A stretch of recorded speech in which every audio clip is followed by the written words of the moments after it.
Hello दोस्तों, आज की कहानी है एक थी वैश्या भाग 27। कुसुम हमेशा खून के रिश्ते ही सब कुछ ना होते, कभी कभी अजनबी खून के रिश्ते से भी ज़्यादा बढ़कर हो जाते हैं। मैं अंजलि को अपनी छोटी बहन मानती हूँ और मैं यह नहीं देख सकती कि मेरे होते हुए मेरी बहन के साथ कुछ गलत हो। शकीला भाई, फिर तो तुम्हें दर्द देने में मुझे और भी मज़ा आएगा। तभी कमरे में 4 लड़के दाखिल होते हैं। चारों हट्टे कट्टे गबरू जवान थे। शकीला भाई उन्हें देखकर कहती है, आ गए तुम लोग। काशिफ, आप बुलाए और हम ना आए, भला ऐसा कैसे हो सकता है। शकीला भाई, उफ सरकार, आपकी इस दरिया दिली ने तो हमें आपका दीवाना बना रखा है। काशिफ, हाय दीवाना तो हो, आपने हमें बना रखा है। आपके जलवों ने हमारे होश उड़ा रखे हैं। शकीला भाई, अपने होश संभाल कर रखिए जनाब, क्योंकि पहले उस काम को अंजाम दीजिए जिसके लिए आपको यहाँ बुलाया है। काशिफ, हम चारों तैयार हैं, बताइए कहाँ हैं वो लड़कियाँ, किसकी सामत आई है जिसने शकीला बाई से पंगा लिया है। शकीला बाई, यह दोनों खड़ी हुई हैं, इन्हें अपनी इज्जत आबरू बहुत प्यारी है। इनका वो हाल करो कि इन्हें अपनी छठी का दूध याद आ जाए।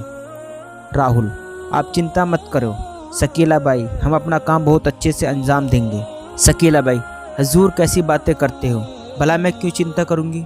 मुझे आपकी मर्दानगी पर पूरा भरोसा है, क्योंकि काफ़ी बार तो मैं भी आपके लपेटे में आ चुकी हूँ। अच्छा, अब मैं चलती हूँ। यह कहकर शकीला बाई कमरे में उन सबको बंद करके बाहर चली आती है। वो चारों कुसुम और अंजलि की तरफ आगे बढ़ते हैं और हवस भरी नज़रों से उन दोनों को देखते हैं। काशिफ इशारे करके अंजलि को अपने पास आने को कहता है। अंजलि डरते हुए कुसुम के पीछे छुप जाती है। कुसुम, भगवान के लिए हमें जाने दो, हमें बख्श दो, हम दोनों आपकी बहन के जैसे हैं, हम पर दया करो। काशिफ कुसुम को एक जोरदार थप्पड़ मारता है।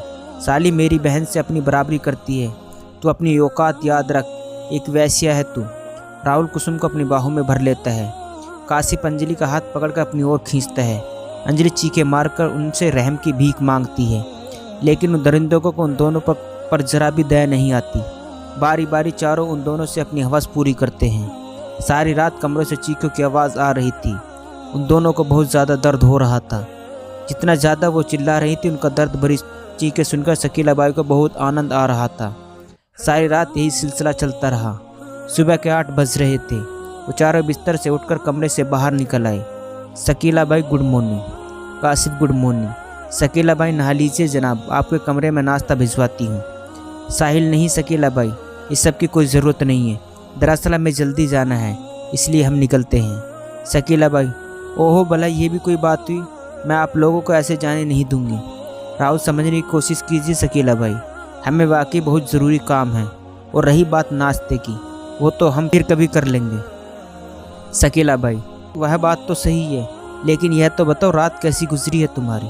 काशिफ, सच बताऊं तो हमें बहुत मज़ा आया। और वो छोटी वाली लड़की है ना, क्या नाम है उसका। शकीला भाई, अंजलि। काशिफ, हाँ अंजी, तो उसके साथ कांड करके मेरे को बहुत मज़ा आया। शकीला भाई, वो इसलिए क्योंकि वो लड़की नाबालिग है, वो पूरी तरह से वर्जिन थी, लेकिन तुम चारों ने उसे कच्ची कली से फूल बना दिया। राहुल, अच्छा शकीला भाई, अब हम चलते हैं, आगे से कोई खिदमत का मौका हो तो ज़रूर याद करना। शकीला भाई, जी हजूर, ज़रूर याद करूँगी। वो चारों शकीला भाई को 40,000 रुपये देकर वहाँ से चले जाते हैं। शकीला भाई कुसुम के कमरे में आती है। कुसुम दर्द से तड़प रही थी और अंजलि इस दर्द को बर्दाश्त नहीं कर पाई, इसलिए बेहोश हो गई थी। शकीला भाई, क्या हाल है मेरी प्यारी तितलियाँ, बहुत उड़ रही थी। दोनों देखो शकीला बाई से टक्कर लेने का अंजाम क्या होता है। कुसुम दर्द से तड़प रही थी। उसने रोते हुए कहा, डायन, भगवान तुझे कभी माफ़ नहीं करेगा, हम दोनों लड़कियों की हाय लगेगी तुझे, भगवान तेरा वो इंतजाम करेगी, कोई भी कोठे वाली किसी की बेटी को खरीदने से पहले तेरे बारे में सोचे। शकीला बाई, बंद कर अपनी बकवास, नहीं तो तेरी चमड़ी उधेड़ दूंगी और तेरा वो हाल करूँगी कि सदियों तक जमाना याद रखेगा। कुसुम, तू ज़्यादा से ज़्यादा क्या करेगी, मुझे नंगी करेगी, ले मैं खुद ही नंगी हो जाती हूँ। यह क्या कुसुम अपने कपड़े उतार देती है। और क्या करेगी, मेरा बलात्कार करवाएगी। बुला ले अपने झगड़ों को, रात 4 बुलाए थे, आज 10 बुला ले, अच्छी कीमत मिलेगी तेरे को। पैसे के लिए ही तो तू ये सब करती है ना। अरे पापिन, क्या करेगी इतने पैसों का। एक बात याद रखना, यह धन दौलत यही सब रह जाएगा, क्योंकि कफन में जेब नहीं होती। आज मुझसे तेरे सामने कपड़े उतारते हुए जरा भी शर्म नहीं आई। जानती है क्यों? क्योंकि मैं अंदर से मर चुकी हूँ। मुझे मारपीट कुछ भी कर, मुझे दर्द नहीं होगा, क्योंकि मैं एक जिंदा लाश हूँ और लाशों को दर्द नहीं होता।